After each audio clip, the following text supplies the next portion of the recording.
Prédio 11 de hoje a gente está aqui com a roteirista e produtora Mariane Ferreira. Fica por aí que o Prédio 11 está só começando. Eu lembro desse caso, não lembro muito, mas eu lembro que ele foi colocado por dois policiais militares dentro de uma viatura e chegou no hospital com 2 tiros. Isso eu me lembro, eu estava no quartel ainda. Foi na década de 80 isso aí. Isso, foi em 87. Então, o nome dele é Júlio César. Em 87, ele foi confundido por um assaltante, sendo um assaltante, a polícia executou ele. Mariane, falando sobre o documentário O Caso do Homem Errado, como tu conheceu esse caso, como foi esse processo? Eu fui chamada para o projeto pela diretora Camila de Moraes, que ela pesquisa esse caso há muito tempo. O Júlio César, ele é irmão de criação do pai dela, então foi um fato que marcou profundamente a família dela e há muito tempo ela queria resgatar essa história. Então, quando a gente se conheceu, ela me falou desse projeto e a gente acabou embarcando nessas juntas, né? E aí ia angariando algumas alianças, assim, a gente conseguiu uma produtora e profissionais muito incríveis que trabalharam na produção com a gente. Pode explicar qual é o caso do Homem Errado? O caso do Homem Errado diz respeito ao assassinato do operário Júlio César. Ele foi um operário negro que, em 1987, foi confundido com um assaltante executado pela Brigada Militar. Na época, a princípio, tentou-se dizer que ele era um assaltante, né? Só que a família acabou provando e, por conta desse equívoco, o caso foi batizado de o caso do Homem Errado. E como foi o teu processo de pesquisa? Vocês conseguiram imagens de apoio? Como é que foi isso? O documentário, ele se embasa principalmente no depoimento dessas pessoas. E a gente busca alguns materiais de arquivo, que são as fotos que foram tiradas no lugar do crime. Então, o que aconteceu? O Júlio César, ele saiu de casa já estava ocorrendo um assalto e ele foi, junto com outros populares, observar o que estava acontecendo, a ação da polícia. E enquanto ele estava ali, ele sofreu um ataque epilético. No que ele desmaiou, as pessoas em volta dele apontaram ele e gritaram para a polícia que ele também era um assaltante. E a polícia pegou e colocou ele num camburão. Só que toda a ação ela foi documentada por um fotojornalista, o Ronaldo Bernardi, que trabalhava para Zero Hora, ele trabalha até agora lá. Então ele fotografou o momento que o Júlio César é colocado com vida no camburão e o camburão sai. E aí ele perguntou para os policiais para onde ele ia ser levado, disseram que era para o HPS. E aí ele tocou para o HPS. Ele chegou lá em 7 minutos. E a polícia chegou 30 minutos depois e perguntaram para ele se ele queria ver o presunto. E ele falou assim, eu quero ver o corpo. E aí quando levantaram o lençol, o Júlio César executado com tiros. Ou seja, ele fotografou o momento em que o Júlio César foi colocado com vida no camburão e o momento que ele chegou executado no HPS. Então, essas fotos ficaram muito famosas, ganharam o prêmio ESSO e elas estão no nosso filme, né? E são o nosso principal material de arquivo, que também foi o principal material para se provar o que tinha acontecido com o Júlio César. Tudo, mas assim, a minha vida parou em tudo, né? Os planos que a gente tinha, as coisas que eu pretendia fazer, eu não me formei, eu não estudei mais, eu parei de trabalhar. Então, o Júlio César ele não foi nem o primeiro nem o último homem negro a ser assassinado. A grande diferença desse caso ter vindo a público e ter conseguido provar que foi uma execução e que o Júlio César era inocente foi por conta dessas fotos, né? Porque muitas das execuções cometidas pela polícia até hoje, a maioria delas não tem prova documental como essa, né? E as fotos provaram, sem sombra de dúvidas, que ele havia sido executado pela polícia. E aconteceu alguma coisa com esses policiais que aparecem nessas fotografias? Houve um julgamento. Em primeira instância, todos foram condenados. Em segunda instância, a condenação foi mantida para alguns, outros foram soltos. Mas todos os poucos que foram punidos ficaram pouquíssimos anos na cadeia.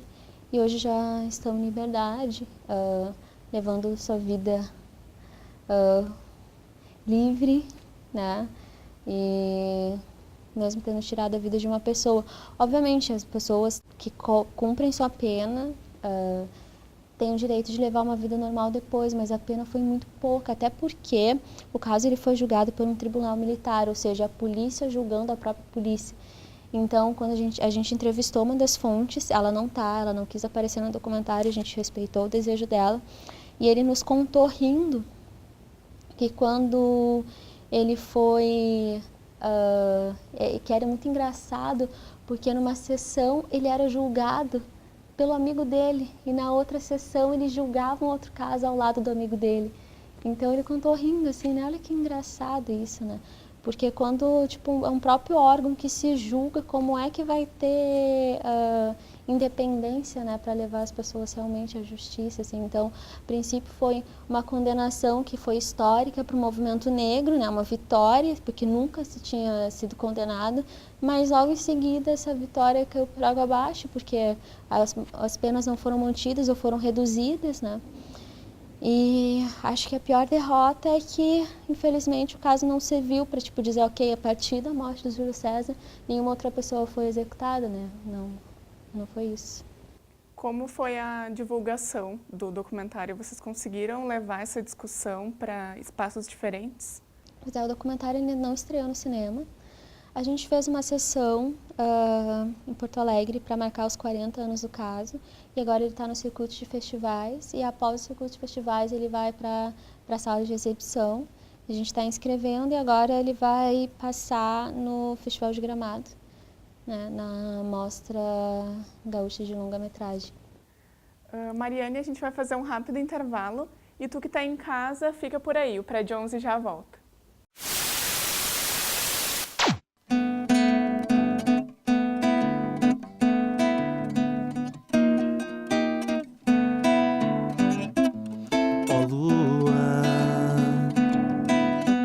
Carregando andorinhas, vem me dizer liberdade, e me invade a tremenda vontade de gritar, vivendo atrás das grades.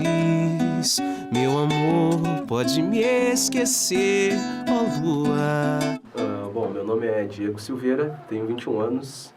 Faço jornalismo aqui na Ubra desde 2016-1, estou no 4º semestre. Bom, hoje eu toquei 2 músicas. A primeira música é de um grupo dos anos 90 chamado Catinguelê, música chamada Liberdade Sonhada, que é uma música que eu gosto bastante, do cantor Salgadinho, composta por ele. E a segunda música é uma música de autoria minha, que se chama Poder Voar com Você, que eu compus ano passado.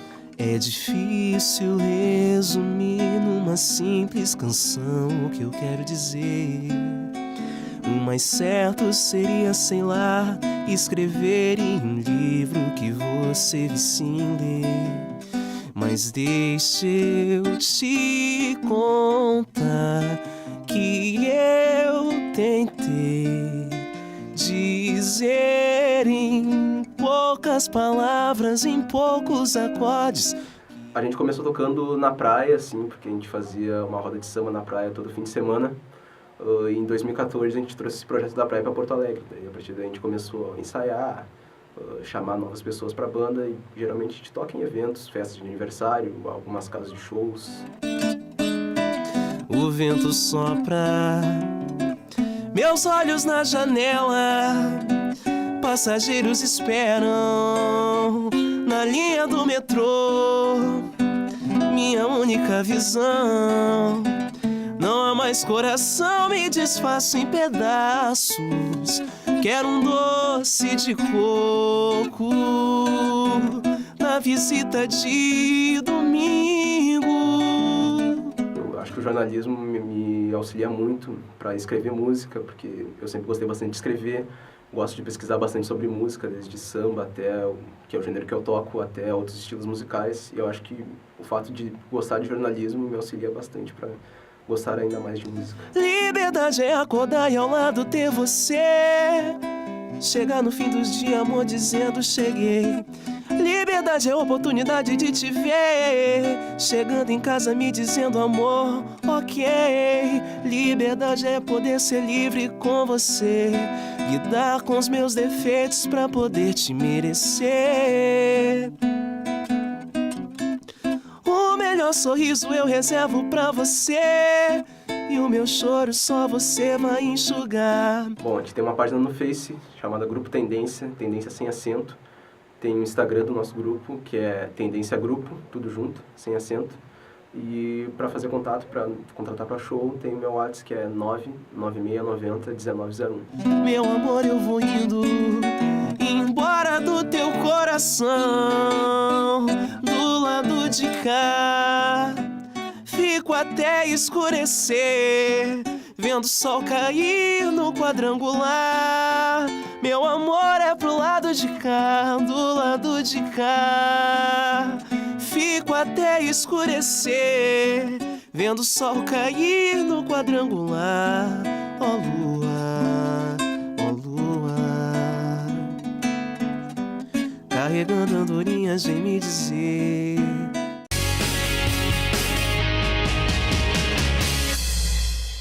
O Prédio 11 está de volta com a roteirista e produtora Mariane Ferreira. Tu é egressa do curso de jornalismo. Tu pode explicar como se dá essa relação entre o jornalismo e o cinema? Acho que é uma relação muito íntima a partir do momento que ser jornalista é contar histórias, né? E fazer cinema documental é mais próximo ainda do jornalismo porque é uma história real, assim. Então, acho que tem uma relação muito grande. Até quando você vai fazer a pesquisa para um documentário, ser jornalista me ajudou bastante porque eu já sabia como formular as perguntas para contar aquela história. Não é bem uma grande reportagem, mas você pode usar algumas estruturas de pesquisa, sabe, semelhantes à reportagem assim, que você vai fazer. O cinema ficcional já é diferente, apesar que tem muitos jornalistas que fazem ficção ultimamente, mas enfim, né, não falemos disso. Mesmo o cinema ficcional tem alguma similaridade, sabe? Eu acho que se você, como jornalista, consegue contar uma boa história, como roteirista você também vai conseguir contar. Tu acha que o cinema e o jornalismo conseguem se constituir enquanto instrumentos políticos? Sim, eu acho que toda arte ela é política. Eu enxergo o jornalismo como também se fosse uma expressão de arte, assim. Pelo menos o jornalismo que me encanta.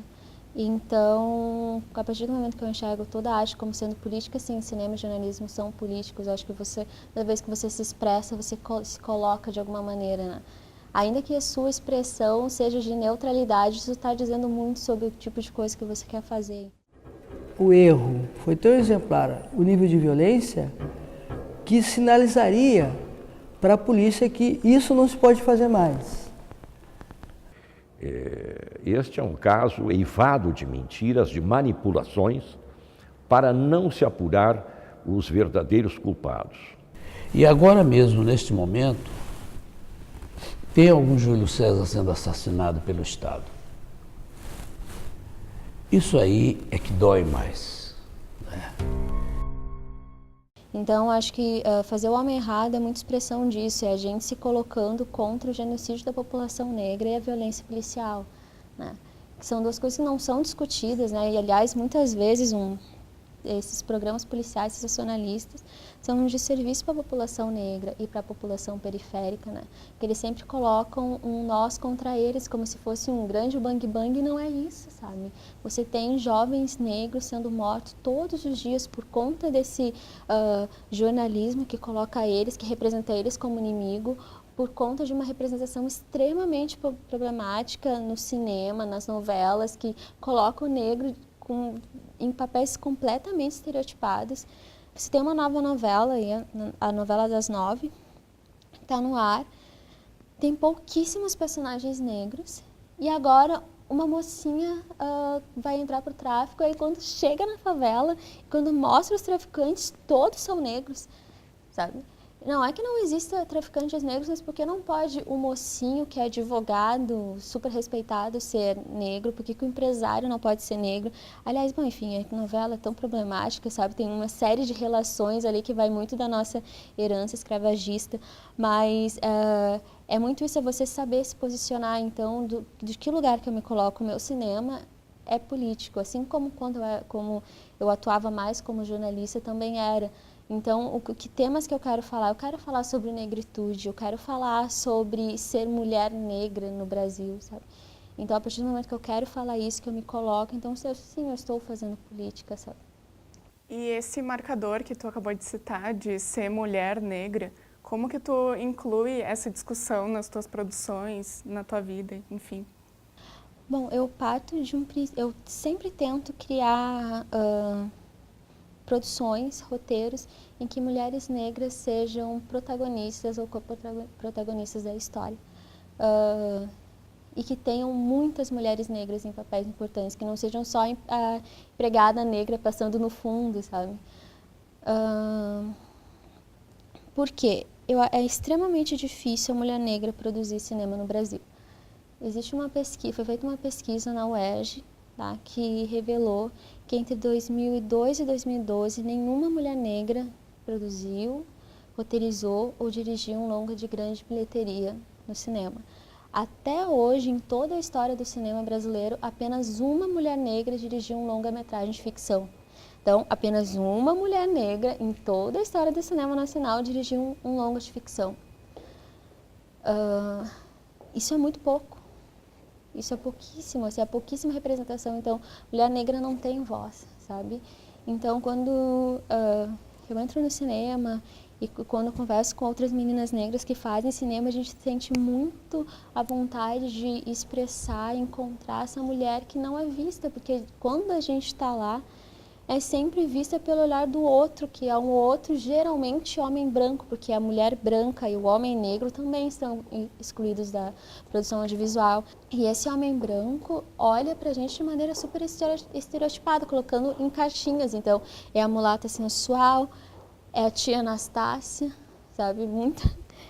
Sempre que eu escrevo uma personagem negra mais velha, mostro para um homem branco, ele... isso que me lembra a tia Anastácia, ou não, sabe? Não é isso, entendeu? Que eu quero fazer. Então, não usa essa referência, é uma referência racista pra caramba, sabe?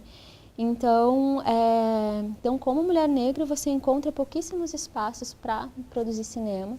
Mesmo no jornalismo, sabe? Você também vê pouquíssimas repórteres e âncoras e apresentadoras, né? De programas jornalísticos negras. Então, assim, é uma dificuldade de acesso e é uma dificuldade de representação muito grande, né? Então, agora a gente vai assistir a matéria que o pessoal do curso de comunicação preparou pra gente. Enquanto muitos aproveitam as férias, o setor de extensão da Ubra Canoas oferece curso sobre o Big Data. A carga horária do curso é de 12 horas. O Big Data se trata de uma tecnologia que está cada vez mais presente no nosso dia a dia, porém ainda possuem poucos profissionais capazes de manipulá-la.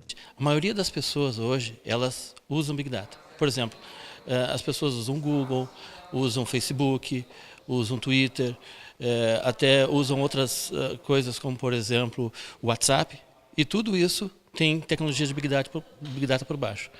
A questão é que as pessoas, na verdade, elas não conseguem, existem poucos profissionais, e então eles não conseguem construir essas estruturas sem uma base de conhecimento. E o que a gente está tentando propor aqui é dar uma base de conhecimento sobre o Big Data. Nos próximos anos, com a inserção da tecnologia 5G, as empresas de comunicação estão traçando mecanismos para transformar celulares em ferramentas de tratamento de dados.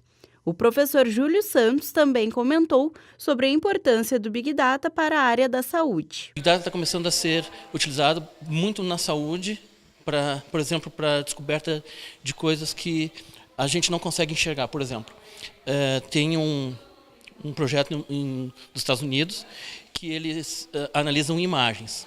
Só que as imagens que os computadores analisam, elas são extremamente pequenas. E, de acordo com as estruturas que elas ficam analisando, tá?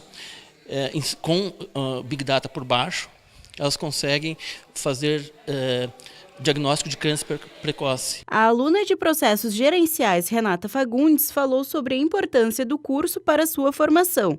E o professor pôde contar como se dá essa interação. Eu vim aprimorar meus conhecimentos, porque até então eu não sou da área, né, do Big Data, não conheço ele ainda, estou aprendendo. E eu acho que, como o professor nos disse em aula ontem, tudo que nós fazemos hoje em dia é através do Big Data.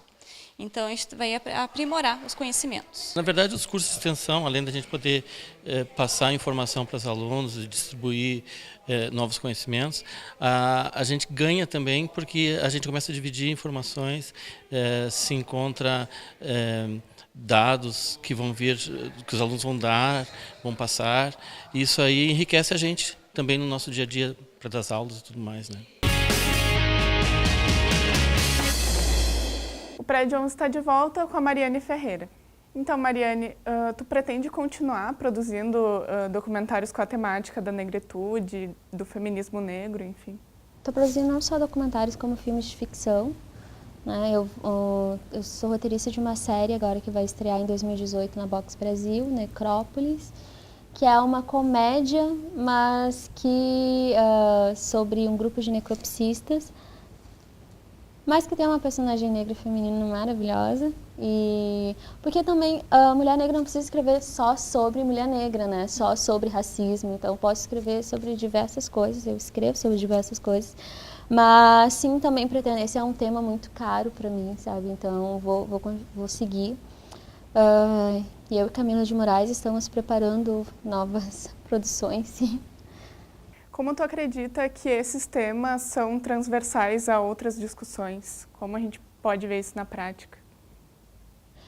Eu acho que quando você fala sobre representar melhor a população negra, você fala em representar melhor todos os tipos de etnias e identidades que não majoritárias, né? Então, você fala em representar melhor as mulheres, você fala em representar melhor a população LGBT, você fala em representar melhor os indígenas, porque eu acho que quando você tem uma produção realmente representativa, você tem que incluir todas as pessoas que estão na sociedade, né? E não são só pessoas brancas, homens brancos, que é o que geralmente a gente tem, né?